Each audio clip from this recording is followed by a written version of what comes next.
KCBC media commission KCBCയുടെ ഇവിടുത്തെ പ്രവർത്തനങ്ങളിലെ ആദ്യകാല കമ്മീഷനുകളിലൊന്നാണ്.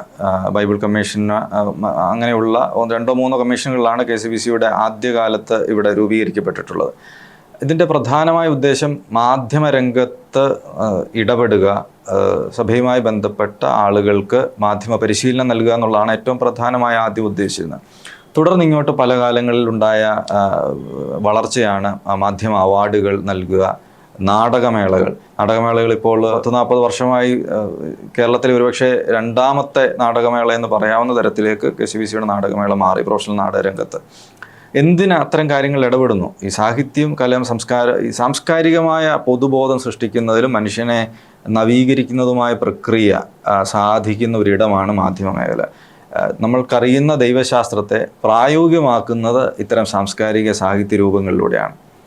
അതാണ് മീഡിയ കമ്മീഷൻ്റെ ചുമതല. അപ്പോൾ അതിൻ്റെ ഭാഗമായിട്ടാണ് നമ്മളിവിടെ നടത്തുന്ന സെമിനാറുകൾ, പുസ്തക ചർച്ചകൾ, വായനകൾ, സാഹിത്യ കലാപരമായ അവതരണങ്ങൾ, നാടകങ്ങൾ, സിനിമയെക്കുറിച്ചുള്ള ചർച്ചകൾ, അത്തരം മേഖലകളിൽ പ്രവർത്തിക്കുന്ന, ഇപ്പോൾ സാമൂഹിക മാധ്യമ മേഖലകളിൽ പ്രവർത്തിക്കുന്നവരെയും ക്ഷണിക്കുകയും ആദരിക്കുകയും അവരുടെ ചിന്തകൾ പങ്കുവെക്കുകയും ചെയ്യുന്ന സംവിധാനങ്ങളുണ്ട്. യൂട്യൂബ് പോലുള്ള ചാനലുകൾ, ഓൺലൈൻ പത്രപ്രവർത്തനം, ഇത്തരം. അതുപോലെ തന്നെ ജോൺ പോൾ സാറിൻ്റെ പേരിലുള്ള ഒരു അവാർഡ് നമ്മൾ 2 വർഷമായിട്ട് കൊടുക്കുന്നു. KCBC മീഡിയ അവാർഡ് വളരെ വ്യത്യസ്ത മേഖലകൾ, ഒരു വർഷം ഏകദേശം 8-9 പേർക്ക് അവാർഡുകൾ നൽകുന്ന, അവരുടെ പ്രവർത്തന മേഖലകളെ ആദരിക്കുന്ന കാര്യങ്ങൾ, സാഹിത്യ ചർച്ചകൾ, ഇതൊക്കെയാണ് പ്രധാനമായും മാധ്യമ കമ്മീഷൻ നിലവിൽ പ്രവർത്തിക്കുന്നത്. അതുപോലെ നമ്മുടെ എല്ലാ രൂപതകളിലും മീഡിയ ഡയറക്ടർമാർ പ്രവർത്തിക്കുന്നു, PROമാർക്ക് വേണ്ട പരിശീലനങ്ങൾ നൽകുന്നു. വത്തിക്കാൻ തരംഗം പോലെ സഭയുടെ ഔദ്യോഗികമായ മാർപ്പാപ്പായുടെ പ്രബോധനങ്ങൾ മാത്രം ഉൾക്കൊള്ളിക്കുന്ന ഒരു മാസിക പ്രവർത്തിക്കുന്നു.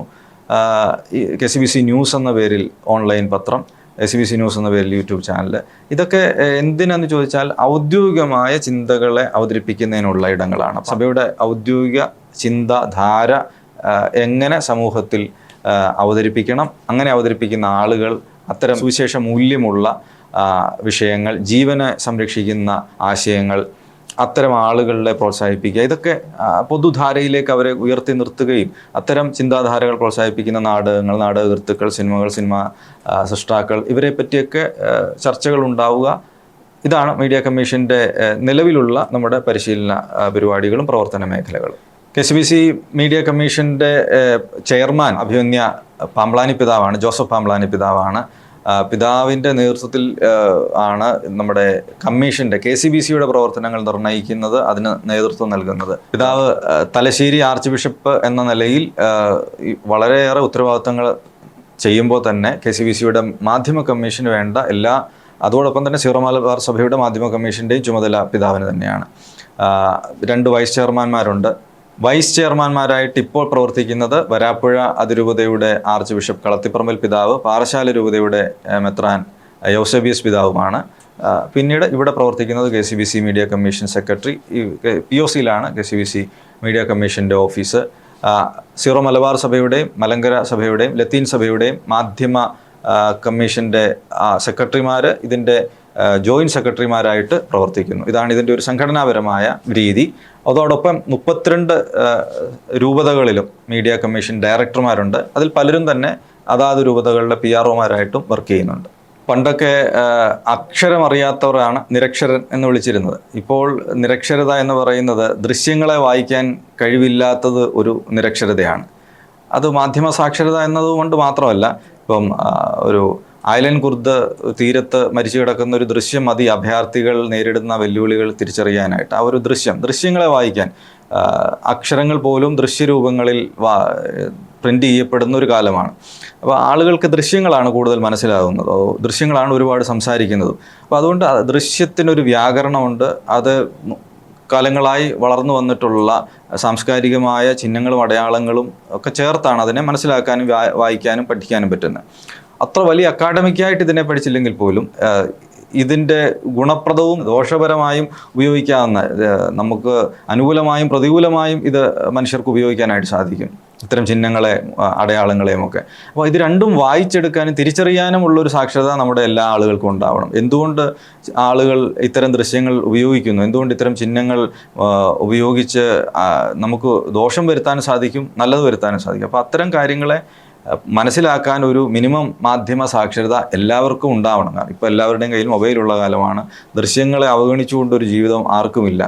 എല്ലാ കാര്യങ്ങളും അതുകൊണ്ട് തന്നെ മനുഷ്യൻ്റെ അറ്റൻഷൻ സ്പാൻ എന്ന് പറയുന്നത് 30 സെക്കൻഡിലേക്ക് പരിമിതപ്പെടുന്ന ഒരു കാലമാണ്. അപ്പോൾ ഇവിടെ നിന്നുകൊണ്ടാണ് നമ്മുടെ ദൃശ്യങ്ങളെ നമ്മൾ മനസ്സിലാക്കേണ്ടത്. നമ്മുടെ മറ്റു പൊതുപ്രവർത്തനങ്ങളെ, നമ്മുടെ തലച്ചോറിൽ സംഭവിക്കുന്ന റീവയറിങ് ഉൾപ്പെടെയുള്ള എല്ലാ കാര്യങ്ങളെയും നമ്മൾ മനസ്സിലാക്കേണ്ടത്. അപ്പോൾ അതുകൊണ്ട് മാധ്യമ സാക്ഷരത എന്ന് പറയുമ്പോൾ ദൃശ്യങ്ങളെ വായിക്കൽ മാത്രമല്ല, അത് മനുഷ്യനെന്ന നിലയിൽ നമ്മളിൽ നടത്തുന്ന ഒരു റീവയറിംഗ് ഉണ്ട്.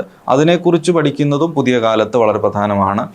എന്ന് മാത്രമല്ല, സാമൂഹ്യ മാധ്യമങ്ങൾ എങ്ങനെ നമ്മുടെ പൊതുബോധത്തെ നിർണ്ണയിക്കുന്നു, നമ്മളെ തെറ്റിലേക്ക് നയിക്കുന്നു, ശരിയിലേക്ക് നയിക്കുന്നു, ആർക്കിതിനെ നിയന്ത്രിക്കാൻ സാധിക്കും? പണവും സ്വാധീനവും ഉപയോഗിക്കുന്ന ആളുകൾക്ക് മനുഷ്യൻ്റെ ചിന്തകളെ മൊത്തത്തിൽ സ്വാധീനിക്കാനും വിലക്കെടുക്കാനും സാധിക്കുമെന്നതും ഈ സാമൂഹ്യ മാധ്യമങ്ങളുടെ കാലത്തെ ഒരു പ്രത്യേകതയാണ്. ദൃശ്യങ്ങൾ കൊണ്ട് തന്നെ നമ്മൾ വഞ്ചിക്കപ്പെടാം. നമ്മൾ കാണുന്ന കൂട്ടമായി നമ്മളിലേക്ക് എത്തുന്ന ഇൻഫർമേഷൻസ് കൊണ്ട് തന്നെ നമ്മളെ വഞ്ചിക്കാനും സാധിക്കും. ജനാധിപത്യം ഭീഷണി നേരിടുന്നത് അത്തരം ഘട്ടങ്ങളിലാണ്. വിശ്വാസം ഭീഷണി നേരിടുന്നത് ഇത്തരം ഘട്ടങ്ങളിലാണ്. തെറ്റിദ്ധരിപ്പിക്കപ്പെടുന്ന ദൃശ്യങ്ങളിലേക്കും അറിവുകളിലേക്കും ഈ മാധ്യമങ്ങൾ നമ്മളെ എത്തിക്കും. കാരണം നിരന്തരമായ ഇതിൻ്റെ ഉപയോഗം നമ്മളെ അതിൻ്റെ അടിമയാക്കി മാറ്റും. അപ്പം സ്വതന്ത്രമായി ചിന്തിക്കാനുള്ള സിദ്ധിവിശേഷം കുറയുന്നു എന്ന ഓർമ്മപ്പെടുത്തൽ കൂടി ഈ മാധ്യമ സാക്ഷരതയുടെ ഭാഗമായിട്ട് ഒരുപക്ഷെ പുതിയ കാലത്ത് സംഭവിക്കണം. കാരണം ഇനിയിപ്പോൾ അങ്ങോട്ട് ആർട്ടിഫിഷ്യൽ ഇൻ്റലിജൻസിൻ്റെ കൂടുതൽ പ്രകടമായ ഇടപെടലിൻ്റെ ഒരു കാലം കൂടിയാണ്. അപ്പം ഇതെല്ലായിടത്തും ഇടപെടുന്നുണ്ട്. മതത്തിൽ, വിശ്വാസത്തിൽ, മൂല്യങ്ങളിൽ, ജനാധിപത്യത്തിൽ, രാഷ്ട്രീയത്തിലൊക്കെ വലിയ സ്വാധീനം ഉണ്ട്. അപ്പോൾ പുതിയ കാലത്തെ മാധ്യമ സാക്ഷരത എന്ന് പറയുന്നത് ഒരു മാധ്യമങ്ങളെ അറിയാനോ ഉപയോഗിക്കാനോ പഠിക്കുക എന്നുള്ളത് മാത്രമല്ല, അത് നമ്മളിൽ നടത്തുന്ന മാറ്റത്തെക്കുറിച്ച്, നമ്മളിൽ നടത്തുന്ന സ്വാധീനത്തെക്കുറിച്ച് കൂടി സിലിക്കൺ വാലിക്ക് ഇവിടെ ഇരുന്ന് അല്ലെങ്കിൽ അവിടെ സ്വാധീനിക്കാൻ കഴിയുന്നവർക്ക് കേരളത്തിലെ ഏത് ചെറിയ ഗ്രാമത്തിലിരിക്കുന്ന കൂട്ടത്തെയും സ്വാധീനിച്ച് അവരുടെ ചിന്തകളെ മാറ്റിമറിക്കാൻ സാധിക്കും എന്ന മിനിമം ബോധമെങ്കിലും മാധ്യമ സാക്ഷരതയുടെ ഭാഗമായിട്ടുണ്ടാവണം. പൊതുവിഷയങ്ങൾ ചർച്ച ചെയ്യുന്നതോടൊപ്പം തന്നെ നമ്മുടെ സഭാപരമായ കൂട്ടായ്മകളും സംഘടനകളും ഉണ്ട്. നമുക്ക് ചെറുപ്പക്കാർക്കുള്ള സംഘടനകൾ, നമ്മുടെ അൽമായ സംഘടനകൾ, അത് കേവലം ഭക്തസംഘടനകൾ മാത്രമല്ല, പലതും സാമൂഹിക, രാഷ്ട്രീയ, സാംസ്കാരിക വിഷയങ്ങളെ ചർച്ച ചെയ്യുന്നതിനുള്ള ഇടങ്ങൾ കൂടിയാണ്. അങ്ങനെയാണ് അതൊരു പൊതുസമൂഹത്തിൽ പ്രസക്തിയുള്ളതായിട്ട് മാറുന്നത്. അപ്പോൾ അത്തരം സ്ഥലങ്ങളിൽ സിനിമകൾ ചർച്ച ചെയ്യണം, നോവലുകൾ, കഥകൾ. കാരണം അതിലൂടെ അവതരിപ്പിക്കുന്ന പ്രമേയങ്ങൾക്ക് വലിയ സാധ്യതകൾ കൂടിയുള്ളതാണ്. ഒരു സമൂഹത്തിൻ്റെ ചിന്തയെ നിർണ്ണയിക്കുന്ന സ്വാധീന ശക്തിയുള്ള കാര്യങ്ങളാണ് അവയിലൊക്കെ ഇത്തരം സാഹിത്യ രൂപങ്ങളിലും കലാസൃഷ്ടികളിലും ഒക്കെ അവതരിപ്പിക്കപ്പെടുന്നത്.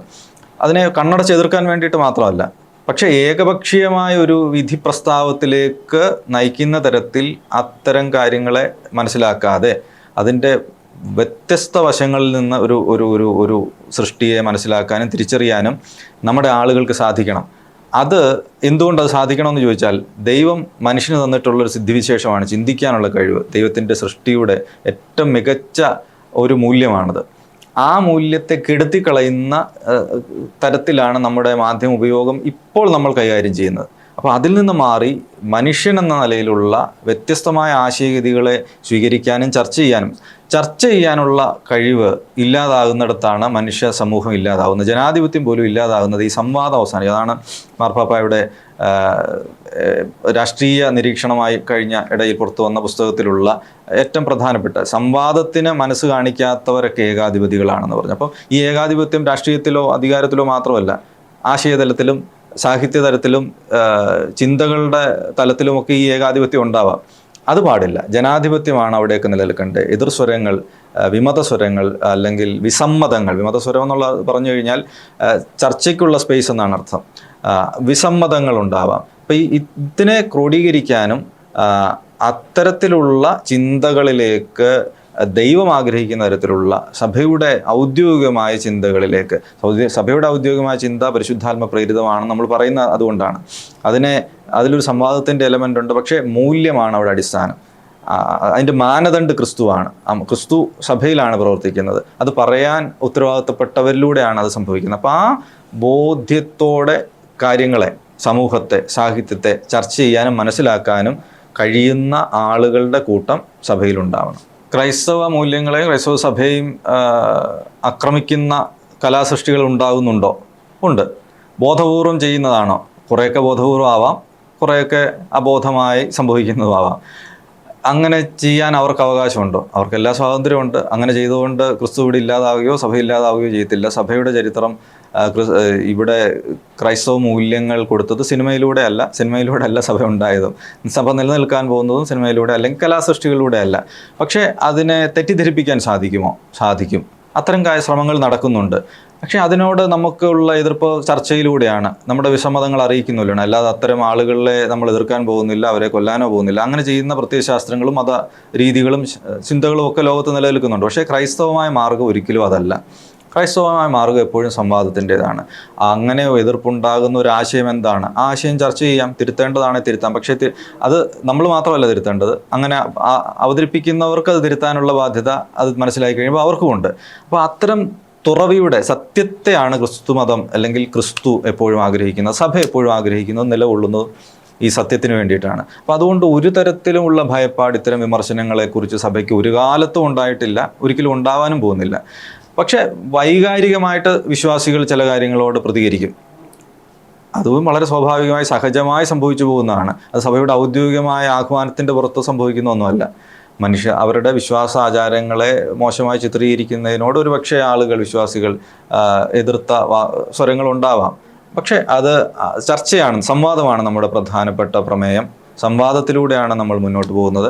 പക്ഷേ പ്രധാനമായി ചിന്തിച്ചാൽ ലോക സാഹിത്യത്തിൽ ഇത്രയേറെ സ്വാധീനിച്ചിട്ടുള്ള മറ്റൊരു ഒരു ഒരു ഒരു ഒരു വ്യക്തിയില്ല, ദൈവമില്ല. ക്രിസ്തുവും സുവിശേഷവുമാണ് ലോകത്തിലെ സാഹിത്യത്തിലും ചലച്ചിത്രത്തിലും കലയിലുമെല്ലാം, പെയിൻറ്റിങ് ഉൾപ്പെടെ എല്ലാറ്റിലും സ്വാധീനിച്ചിട്ടുള്ള ഒന്ന്. അപ്പോൾ തീർച്ചയായിട്ടും അതിൻ്റെ നന്മകളെ ആഘോഷിക്കുക, അത്തരത്തിൽ നന്മകൾ പറയാൻ മനുഷ്യമൂല്യം ഉയർത്തിപ്പിടിക്കുന്ന സംവാദങ്ങൾക്കുള്ള സാധ്യതകൾ സൃഷ്ടിക്കാവുന്ന വേദികൾ നമ്മൾ സൃഷ്ടിക്കുക. KCBCയുടെ മാധ്യമ കമ്മീഷൻ്റെ അല്ലെങ്കിൽ വത്തിക്കാൻ ഉൾപ്പെടെ മാധ്യമ രംഗത്തെക്കുറിച്ച് മനസ്സിലാക്കുന്ന സാധ്യതകളെക്കുറിച്ച് നമ്മൾ പറഞ്ഞത് വളരെ വ്യക്തമാണ്. ഇത് ഉയർന്ന തലങ്ങളിൽ മാത്രമല്ല, നമ്മുടെ അടിസ്ഥാനപരമായ നമ്മുടെ ഇടവകകളിൽ, രൂപതകളിലും ഇതേ മാർഗത്തിൽ സംഭവിക്കേണ്ട ഒന്നാണ്. അതാത് സ്ഥലങ്ങളിലുള്ള ചർച്ചകൾ സംഘടിപ്പിക്കുക, അവിടെ നാടകങ്ങളെ പ്രോത്സാഹിപ്പിക്കുക, അവിടെ സാഹിത്യ ചർച്ചകൾ ഉണ്ടാവുക, മാധ്യമരംഗത്ത് പ്രവർത്തിക്കുന്ന ആളുകളുമായി ഇടപെടാനും അവരെ ആദരിക്കുന്നതും. ഒരു വ്യക്തിയെ നമ്മുടെ ഒരു ലോക്കൽ സ്ഥലത്തൊരു മാധ്യമരംഗത്തുള്ള ഒരാളെ ആദരിക്കുക എന്ന് പറഞ്ഞാൽ അയാൾ ചെയ്യുന്ന പ്രവൃത്തികളും അയാൾ ചർച്ച ചെയ്ത വിഷയങ്ങളെക്കുറിച്ചുകൂടി ഓർമ്മിച്ചെടുക്കുക എന്നാണ് അതിൻ്റെ അർത്ഥം. അപ്പോൾ അത് ഇടവകകളിൽ, ചെറിയ ഒരു ഇടവകയാണെങ്കിലും അവിടുത്തെ സംഘടനയുടെ ഭാഗമായിട്ട് അത്തരം ചർച്ചകൾ, വന്യമൃഗജീവി ശല്യം ഇടവകയിൽ ഉണ്ടായില്ലെന്ന് വരാം, പക്ഷേ അതേക്കുറിച്ചൊരു ചർച്ച സംഘടിപ്പിക്കാൻ, ഒരു മാധ്യമ അവബോധം സൃഷ്ടിക്കാൻ സാധിക്കും. ഒരു സിനിമയെക്കുറിച്ച് ഒരു ചർച്ച സംഘടിപ്പിക്കാൻ, എല്ലാവരും കണ്ട ഒരു സിനിമയെക്കുറിച്ച്. അപ്പോൾ അതിൻ്റെ വ്യത്യസ്ത വശങ്ങൾ, അതിൻ്റെ ഒരു എസ്തെറ്റിക്സ് മാത്രമല്ല, അത് സാമൂഹികമായി ഉയർത്തുന്ന വെല്ലുവിളികൾ, ചിന്തകൾ, അതേക്കുറിച്ച് കോൺഷ്യൻറ്റൈസ് ചെയ്യാൻ അത്തരം ചർച്ചകൾക്ക് ഏറ്റവും ചെറിയ ഒരു ഇടവകയുടെ പരിസരത്ത് സാധിക്കും.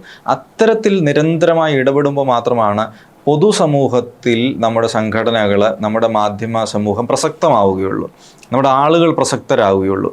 അതാണ് ഏറ്റവും പ്രധാനം. അതാണ് ക്രൈസ്തവമായ ഒരു കാറ്റലിസ്റ്റായി മാറുക, പുളിമാവാവുക എന്ന് പറയുന്നത് മാധ്യമത്തിൻ്റെ സ്വഭാവമാകുന്നത്. അതിന് ചെയ്യാൻ നമ്മുടെ സുവിശേഷ സംഘടനകൾക്ക്, നമ്മുടെ യുവജന സംഘടനകൾക്ക്, നമ്മുടെ മാധ്യമ കമ്മീഷനുകൾക്ക് സാധിക്കുക എന്നുള്ളത് വളരെ പ്രധാനമാണ്. സഭ ആഗ്രഹിക്കുന്നത്, KCBC ആഗ്രഹിക്കുന്നത്, മാധ്യമ കമ്മീഷൻ്റെ പ്രവർത്തനങ്ങളുടെ ഭാഗമായി ഇത്തരത്തിൽ ഏറ്റവും ചെറിയ സ്ഥലങ്ങളിൽ പോലും ഇത്തരം ചർച്ചകളും ചിന്തകളും പ്രോത്സാഹനങ്ങളും അവാർഡുകളും ഒക്കെ ഉണ്ടാവണം എന്നുള്ളതാണ്. നമ്മുടെ മാധ്യമ കമ്മീഷന് പൊതുസമൂഹത്തോട് ഇടപെട്ട് മാത്രമേ നമുക്ക് മുന്നോട്ട് പോകാൻ പറ്റത്തുള്ളൂ. നമ്മുടെ ഇവിടുത്തെ പ്രവർത്തനങ്ങൾ, ഇപ്പോൾ നാടകം, സിനിമ, സാഹിത്യ രംഗത്തുള്ളവർ, രാഷ്ട്രീയ രംഗത്തുള്ളവരൊക്കെ ഇത്തരം കാര്യങ്ങൾ സജീവമാകേണ്ടതിൻ്റെ ആവശ്യം എന്താണ്? നമ്മൾ നിലനിൽക്കുന്നത് ഒരു വൈവിധ്യമുള്ള ഒരു സമൂഹത്തിലാണ്. അവിടെ ദൈവശാസ്ത്രം ആളുകളിലേക്ക് എത്തുന്നത്, അല്ലെങ്കിൽ ക്രിസ്തു ആളുകളിലേക്ക് എത്തുന്ന നമ്മളുമായി പരിചയത്തിലൂടെ, നമ്മൾ അവരെ പ്രൊമോട്ട് ചെയ്യാൻ ആഗ്രഹിക്കുന്ന സമൂഹം ഏത് മൂല്യത്തെയാണോ വളർത്തണമെന്ന് ആഗ്രഹിക്കുന്നത് അതിൻ്റെ ക്രൈസ്തവമായൊരു സാക്ഷ്യത്തിനുള്ള വേദികൾ സൃഷ്ടിക്കണം. അത് പറയുന്നത് ഒരുപക്ഷെ ഒരു ക്രൈസ്തവൻ തന്നെ ആവണമെന്ന് നിർബന്ധമില്ല. ഏറ്റവും കഴിഞ്ഞ വർഷങ്ങളിൽ ഇവിടെ നടന്ന നാടകങ്ങൾ, ചിറകെന്ന നാടകം പ്രോലൈഫ് സമിതി ഉൾപ്പെടെ പ്രോത്സാഹിപ്പിച്ചൊരു നാടകം, അതിന് മുമ്പത്തെ വർഷം ഇവിടെ നടന്ന 2 നക്ഷത്രങ്ങൾ എന്ന് പറയുന്ന ഒരു നാടകം, ഒരു കള്ളന് സംഭവിക്കുന്ന ഒരു മാനസാന്തരത്തിലേക്ക് എത്തുന്ന ഒന്ന്. സത്യത്തിൽ ഇത്തരം ക്രൈസ്തവ പ്രമേയങ്ങളൊക്കെ ഇവിടെ ചെയ്തത് എല്ലാം ക്രൈസ്തവ നാമധാരികളോ ഒന്നുമല്ല, മറ്റ് ജാതിമത വിശ്വാസികളിൽപ്പെട്ടവർ. പക്ഷേ അവരെല്ലാം സുവിശേഷം സ്വാധീനിച്ചിട്ടുണ്ടെന്നുള്ളത് നമുക്ക് ബോധ്യപ്പെടും. ഈ സുവിശേഷത്തിന് ഈ ജനസാമാന്യത്തെ തിരുത്താനുള്ള വലിയ ശക്തിയുണ്ട്, അഗ്നിയുണ്ടെന്നുള്ളത് അവർക്കും നമുക്കും ബോധ്യപ്പെടുന്ന ഇടങ്ങളാണ് ഇത്തരം സാമൂഹികമായ ഇടപെടലുകൾ. അപ്പോൾ അതുകൊണ്ട് എല്ലാ ആളുകളുമായും നമ്മൾ ഒരു ഭയവുമില്ലാതെ, ഒരു സങ്കോചവുമില്ലാതെ എല്ലാവരും തുറന്ന് സ്വാഗതം ചെയ്യുന്ന ഒന്നാണ് ക്രൈസ്തവമായ വേദി, പ്രത്യേകിച്ച് സഭയുടെ വേദി, KCBC യുടെ വേദി ഉദ്ദേശിക്കുന്നത് ഇത്തരം വിശാലമായ മനുഷ്യബന്ധങ്ങളുടെ ഭൂമികയാണ്.